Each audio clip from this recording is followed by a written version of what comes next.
Hello বন্ধুরা, আসসালামু আলাইকুম। কেমন আছেন আপনারা সবাই? আশা করি ভালো আছেন।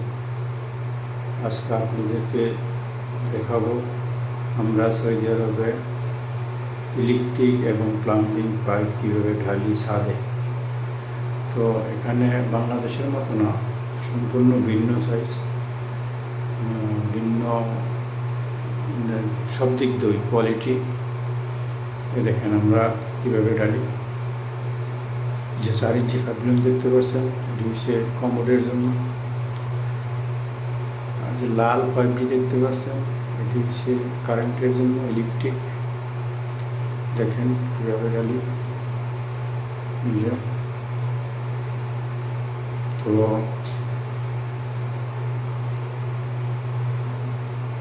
এটা মনে করেন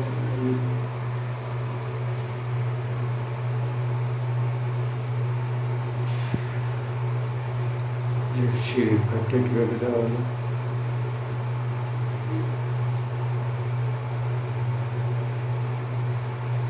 এই যে এখানে আছে ট্যাবলন। দেখেন যে 2 ইঞ্চি পাইপটি দেখতেছেন না, মোটা পাইপটি যে 2 ইঞ্চি, এটি দেওয়া হচ্ছে এসির জন্য, এসির নাসের জন্য।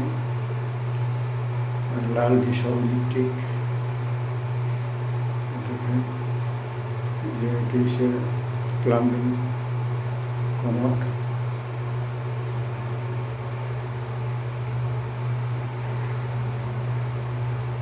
আপনারা বাংলাদেশ যদি এভাবে করেন তাহলে কাজগুলো খুব ভালো হয়, সুন্দর হয়। কিন্তু বাংলাদেশে এইসব যে মেটেরিয়াল, এটি একটু দাম পড়বে বেশি। দাম হলেও ভালো, মনে করেন জিনিস ভালো, 100 বছরে কিচ্ছু হবে না। দেখেন সুন্দর করে কাজ করা হয়েছে।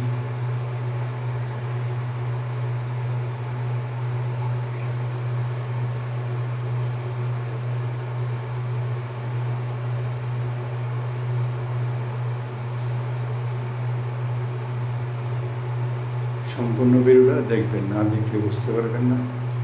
যারা ইলেকট্রিক কাজ করেন বা প্লাম্বিং কাজ করেন, তারা ভিডিওটা সেভ করে রাখবেন, কাজে লাগবে।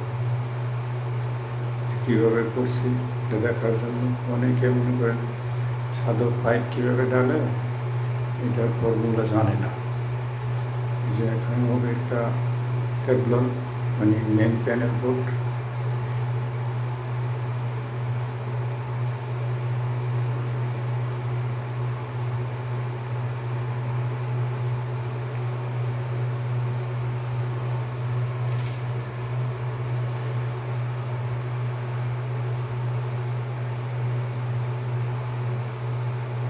একটু পরিশ্রমটা বেশি আর কি। তো পরিশ্রম বেশি হইলেও কাজ মাশাআল্লাহ মানে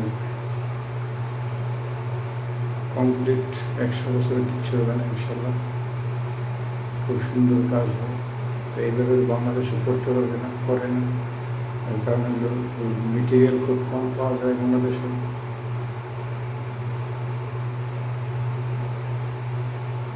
সৌদি আরবে সব কিছু অ্যাভেলেবেল। সৌদি আরবের জন্য আগে। আচ্ছা, ভালো থাকবে।